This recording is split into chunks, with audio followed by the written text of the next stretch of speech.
In this video, we conclude our discussion on Chapter 1, in which we go over the production possibilities for a firm, where in our last video we went over consumers' possible choices with their income.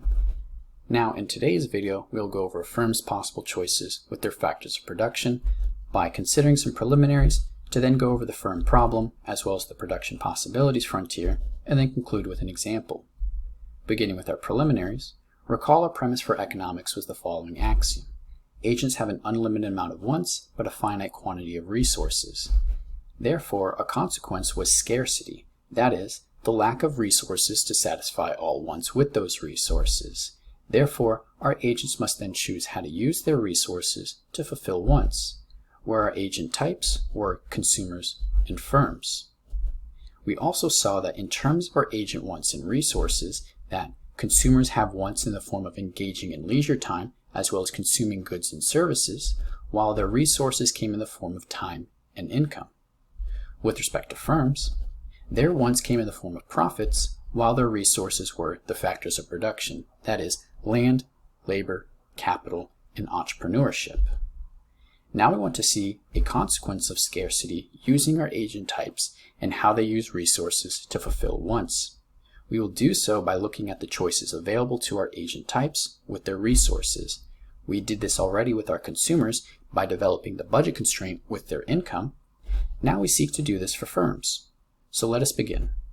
Our setup for firms is they seek to make themselves the best off possible in terms of their wants of profits based upon how well they transform resources into goods. We can formally state their problem as the firm problem, that is, maximize profits subject to the production constraint, where firms use the factors of production to produce goods and services. With this in mind, consider the following scenario. A firm has a finite amount of labor and can produce two types of goods. What can they do with that labor? They could choose to use all of their labor to produce good 2, which we can represent graphically on the right, where good 2 is on the vertical axis, good 1 is on the horizontal axis. We then see on point A that there's a positive amount allocated to good 2, but a zero quantity allocated to good 1.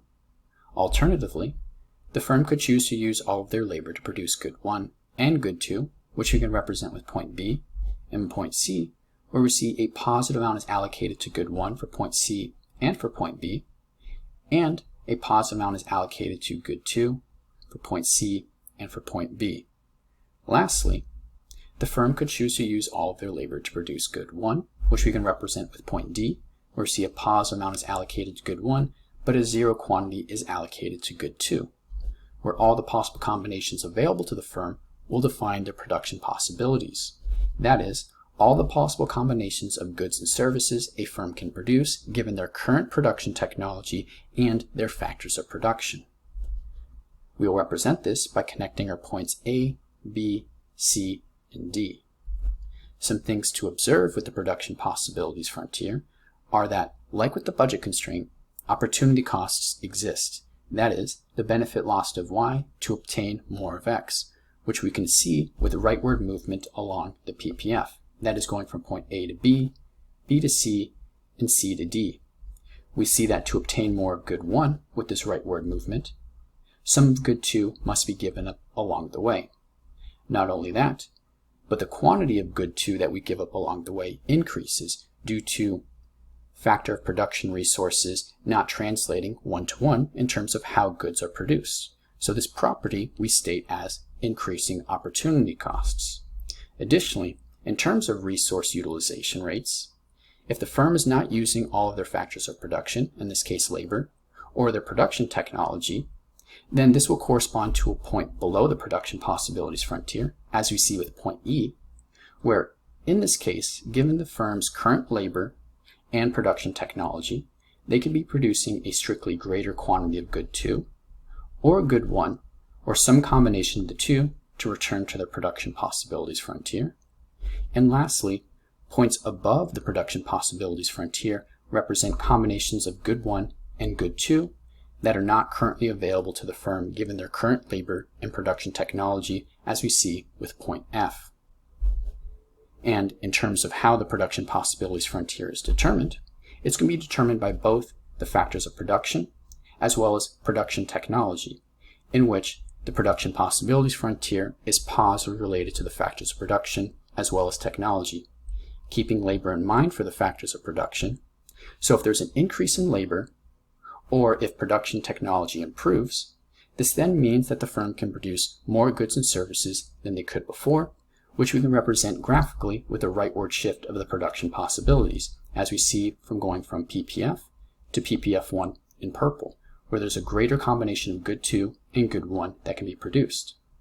Likewise, if the amount of labor a firm has permanently decreases, or if production technology gets worse, this then means the combination of good 2 and good 1 this firm can produce will decrease, which you can represent graphically with the leftward shift of the PPF, as we see going from PPF to PPF2 in purple, where there's a smaller combination of good 2 and good 1 available to this firm.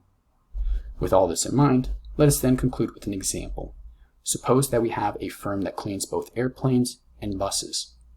The firm's PPF, with its current labor levels and technology, is given below, where buses is going to be on the vertical axis, planes is going to be on the horizontal axis. We have 4 possible points, A, B, C, and D, also given in our table representation. If the firm decided to allocate all of its labor to clean buses, it could clean 0 planes and 6 buses, as evident with point A. If it decided to clean a combination of planes and buses, as you see with point B and C, it could produce cleaning 1 plane and 5 buses, or 2 planes and 3 buses. And alternatively, if they decided to use all of their labor to clean planes, they could clean 3 planes and 0 buses, as we see with point D. And in terms of opportunity costs, to clean 1 more plane, the amount of buses cleaned given up increases along the way, which we can see as evident as we go from point A to B, B to C, and C to D. In that from A to B, the firm is going from 0 planes cleaned to 1 plane cleaned. And in order to do so, in terms of buses cleaned, they're going from 6 to 5, so the opportunity cost is 1 bus. Whereas from point B to C, to go from 1 plane cleaned to 2 planes cleaned, that is, cleaning 1 more plane, the amount of buses cleaned that they're giving up is going from 5 to 3, or there's an opportunity cost of 2 buses. And lastly, to go from C to D, 2 planes to 3 planes cleaned, that is 1 additional plane cleaned, the amount of buses cleaned given up is going from 3 to 0, so an opportunity cost of 3, where we see that the opportunity cost has increased along the way due to labor and production technology resources not translating 1-to-1 in terms of how buses and planes are cleaned. And lastly, in terms of shifts, suppose either scenario in terms of the firm permanently downsizes their labor force, or cleaning equipment is not maintained.